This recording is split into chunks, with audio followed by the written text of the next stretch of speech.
सात्संगत जी प्रेमाने बोला, धन निरंकार जी. सात्संगत जी, आज आपण विषय घेतलेला आहे खऱ्या सुखाची प्राप्ती. बऱ्याचदा प्रश्न पडतो की खरं सुख कशात आहे. आपण थोडा विचार करूयात.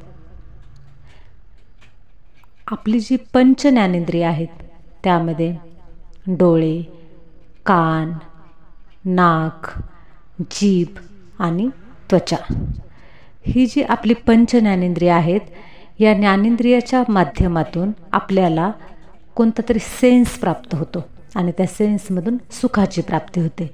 उदाहरणार्थ, आपल्या जिभेला जर काय काय छान असं चवदार खायला मिळालं तर आपली जीभ एक समाधान झाल्याचं काहीतरी आपल्याला त्या जिभेला असं वाटतं. म्हणजे काय होतं की आपण समजा चवदार असं, समजा एखाद्याला जर गुलाबजामुन आवडत असेल, त्याने गुलाबजामुन खाल्ले तर त्याला ते छान वाटतं आणि त्याची एक फिलिंग असते की मला एक खुश झाल्यासारखं वाटतं, मी आज खूप खुश झालो, माझ्या आवडीचं मला काहीतरी मिळालं. पण ती जी फिलिंग असते ती खूप मर्यादित असते. म्हणजे काय म्हणतात, आपण त्याला म्हणतो की ते अगदी थोड्या वेळापुरतं ते सुख असतं. त्याच्यानंतर आपण बघा की डोळ्यांनी आपण छान छान अशी फुलं पाहतो, निसर्ग पाहतो, आपल्या डोळ्याला छान वाटतं. परंतु तो जो आनंद आहे तो किती वेळ टिकतो? तेवढ्या वेळापुरतं. परत दुसऱ्या दिवशी आणखीन मनाची इच्छा होते की मला त्या ठिकाणी गेलं पाहिजे, मला तसंच पाहायचं आहे, मी पाहिलं होतं, मला खूप आनंद आला होता, खूप छान छान फुलं आहेत. त्याच्यानंतर नाकाचं देखील तसंच आहे, छान छान वास आपल्याला घ्यायला मिळाला की आपण खुश होतो. त्याच्यानंतर आपली त्वचा आहे.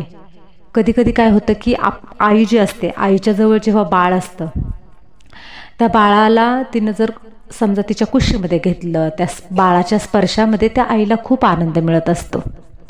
म्हणजे हे आपण एक उदाहरण पाहिलं एका गोष्टीचं की डोळ्यांनी काय होतं, नाकाने काय होतं, जिभेने काय होतं, त्वचेने काय होतं. तर आपण ही जी आहेत पंच ज्ञानेंद्रिय, त्या ज्ञानेंद्रियाच्या माध्यमातून आपल्याला जे सेन्स प्राप्त होतात त्याच्यातून आपल्याला सुख प्राप्त होतं. पण हे जे सुख आहे ते सुख कशाशी निगडित आहे तर आपल्या शरीराशी निगडित आहे, जे की शरीर नाशवंत आहे. उद्या समजा की बघा, आपलं मन अशांत होण्यासाठी हे एवढं कारण पुरेसं आहे. समजा मला निसर्ग पाहण्याची खूप इच्छा झाली, पण अशी काही वेळ आली की मला घराच्या बाहेर पडता येत नाही आणि मी निसर्गाच्या सानिध्यात जाऊ शकत नाही. मग त्यावेळेला काय होणार, मला ते सुख प्राप्त होणार नाही. मग माझी बेचैनी वाढणार, मन अशांत होणार, मन दुःखी होणार, हे असं घडत असतं. म्हणून असंच एक ज्ञानेंद्रिय आहे, त्याच्या वेळेस ती जर गोष्ट त्याला मिळाली नाही, त्यावेळेला जर मिळाली नाही तर मन अशांत होतं, दुःखी होतं. पण अशी कोणती गोष्ट आहे की जी गोष्ट आपल्याजवळ कायम आहे?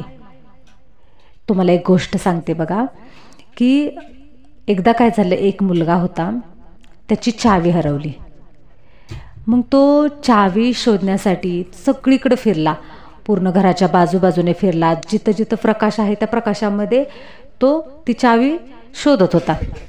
असं त्याची शोधाशोध सुरू होती आणि चावी शोधत असताना त्याला कुठेच चावी मिळाली नाही. त्याने सगळ्यांना विचारलं, पण त्याच्यामध्ये एक अनुभवी आजी होती. ती आजी काय म्हटली की बाळा तू काय शोधतोय? तर तो म्हटला मी चावी शोधतोय. मग त्यांनी विचारलं की कसली चावी? तर तो म्हटला माझ्याकडे चावी होती, माझ्या घराची चावी, ती हरवली, ते दुसरं कोणतं घर आहे त्याची चावी हरवली. तर तो म्हणतो की ठीक आहे, पण ती चावी हरवली कुठे होती? तर तो म्हणतो की आतल्या घरामध्ये हरवलेली, की ज्या खोलीमध्ये अंधार आहे. तर तो म्हणतो, तसं म्हटल्यानंतर आजी डोक्याला हात लावून घेते. आजी म्हणते की अच्छा, म्हणजे तुझी चावी हरवली आतल्या घरामध्ये आणि तू बाहेर का शोधतोय? तर तो म्हटला की बाहेर खूप छान प्रकाश पडलाय ना, त्याच्यामध्ये म्हटलं व्यवस्थित दिसेल म्हणून मी चावी बाहेर शोधतोय. तर त्याच्यानंतर आजीने जेव्हा सांगितलं का अरे चावी तुझी जिथं हरवली ना तिथंच शोध ना तू, भले तुला तिथे अंधार दिसत असेल पण चावी तिथे शोध, तुला तिथं भेटेल चावी ना ती. मग त्याला कळतं की आपलं काय चुकलंय ते. आणि अगदी सुखाचं देखील तसंच आहे. सुख ही आपल्या आत्म्याची ओरिजिनल अवस्था आहे आणि ज्यावेळेस आपण आपल्या स्वतःच्या आतमध्ये जातो, अंतर्मुख अवस्थेमध्ये जातो, त्यावेळेस आपल्याला सुख हे आतून मिळायला लागतं किंवा आतून बाहेर पडायला लागतं. आता हे बघा, आपलं शरीर आणि आत्मा या दोन गोष्टी आहेत. आपलं शरीर बनलेलं आहे पंच ज्ञानेंद्रिय किंवा आपण म्हणतो हे सगळे भौतिक शरीर, हात पाय तोंड, हे सगळं म्हणजे काय, स्थूल अवयव आहे. त्या अवयवांनी आपलं हे शरीर बनलेलं आहे, बरोबर ना. अगदी तसंच आपली जी आत्मा आहे ती आत्मासुद्धा 7 गुणांनी बनलेली आहे. म्हणून तर म्हणतात ना की आत्मा सतोगुणी आहे.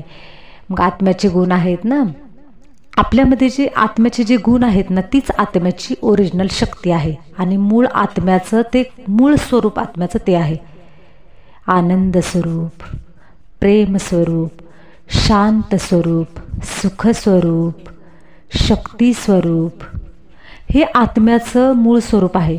हे बघा, एकदा एक उदाहरण असं होतं बघा की एक योगी होते.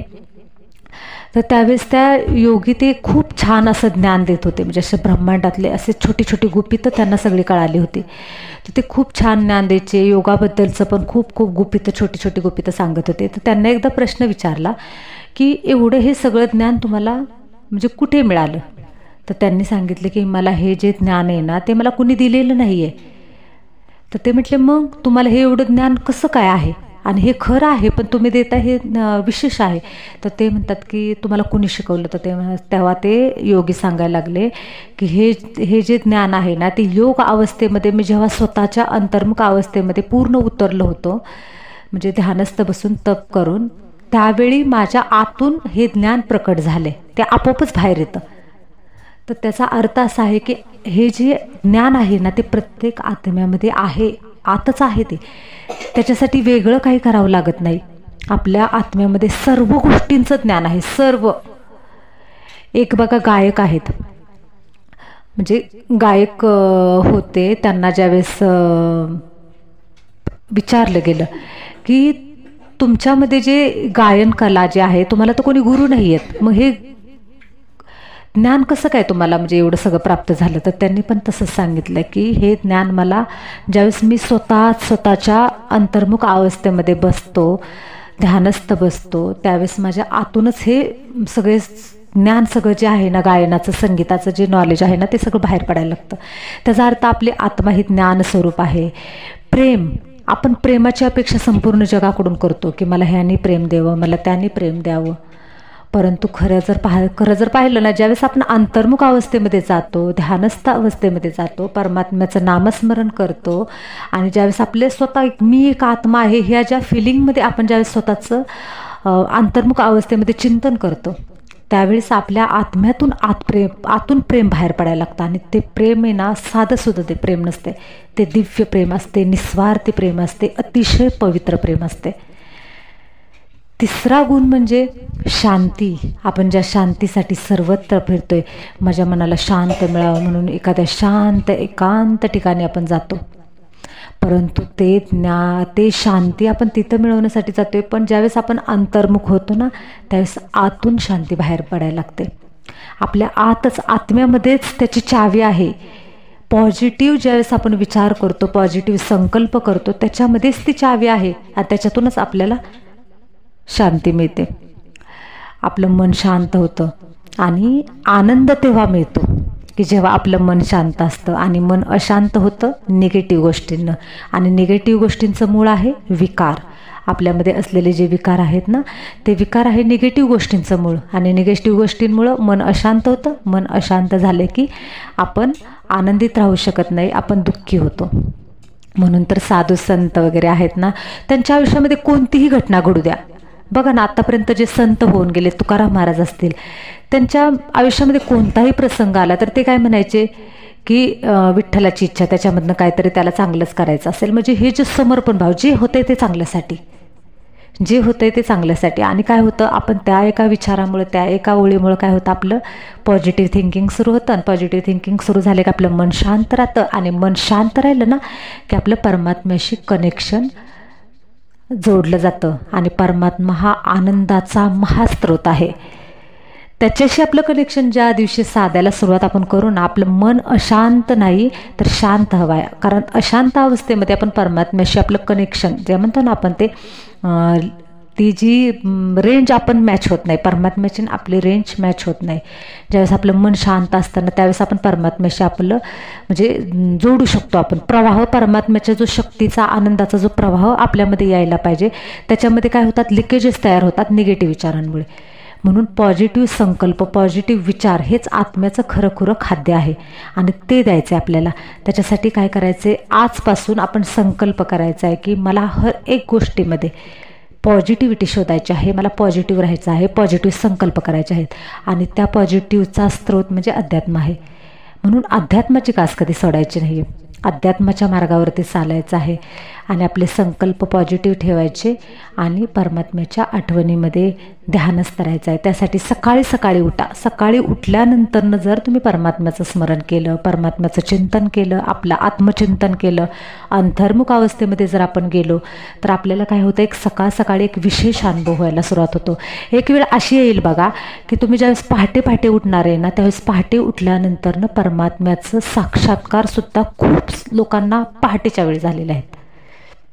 आणि ती परमानंदाची जी स्थिती आहे ना, परमानंदाचा जो अनुभव आहे ना, ते मी स्वतः अनुभवला आहे पहाटेच्या वेळी. त्याच्यामुळे पहाटेच्या वेळी उठून अंतर्मुख अवस्थेमध्ये परमात्म्याचं चिंतन करा. आपलं स्वतःचं आत्मचिंतन करा. मी कोण आहे, मी का, म्हणजे मी शरीर नाही तर मी एक आत्मा आहे. या गोष्टीमध्ये तुम्ही वेळ घालवा, आत्मचिंतन करा. आणि खरं सुख हे बाहेर कुठंच नाही आहे. ते ज्यावेळेस आपण शांत बसतो, अंतर्मुख अवस्थेमध्ये जातो आणि स्वतःला बदलण्याचा पुरुषार्थ करतो, विकारांमध्ये न जाता गुणांच्या आपण अतीत होतो, त्यावेळी आपल्यामध्ये सुख यायला सुरुवात होते. सत्संगाचे आज हा विषय फक्त एकच एवढाच घेतलेला आहे की खऱ्या सुखाची प्राप्ती कशामध्ये आहे. तर तुम्हाला जर काय म्हणजे हा व्हिडिओ जर आवडला तर तुम्ही छान अशी कमेंट करू शकता, किंवा जरी नाही आवडला तरीही तुम्ही कमेंट करू शकता. आणि तुम्ही म्हणजे आजच्या व्हिडिओमध्ये मी जास्त काही बोलणार नाही, एवढंच बोलेल कारण व्हिडिओ खूप मोठा होत आहे. आपण नंतर जो येणारा जो व्हिडिओ आहे त्याच्यामध्ये सुद्धा असं एक वेगळा खूप छान असा विषय घेऊ आणि त्याचं चिंतन करूयात. सत्संगजी प्रेमाने बोलूया. धन्य रंगाचे.